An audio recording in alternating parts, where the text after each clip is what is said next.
Andy the brave little ant. In a quiet corner of the garden, under a big green leaf, lived a tiny ant named Andy. He was the smallest ant in the colony, but also the most curious. While other ants marched in straight lines, carrying food and following orders, Andy always asked questions. Why do we have to go the same way every day? Why can't we explore the flower field? Is there anything beyond the garden wall? The older ants would shake their heads and say, Andy, stay in line.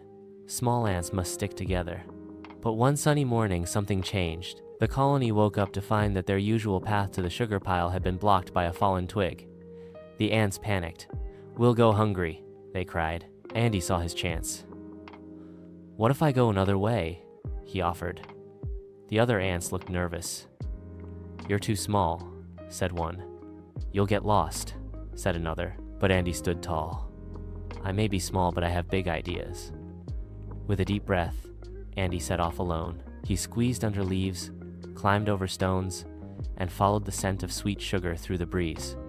Soon, Andy reached the flower field, a place he'd always dreamed of seeing. Colorful petals swayed in the wind, bees buzzed gently, and in the center was a crumbled cookie.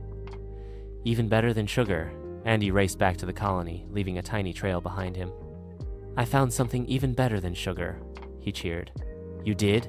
Gasped the others. Following Andy's scent trail, the ants arrived at the flower field.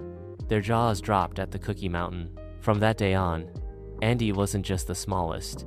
Andy was the bravest explorer in the colony. The ants built a new path through the flower field and named it Andy's Trail.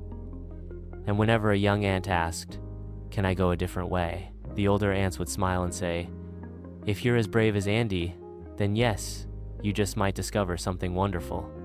The end.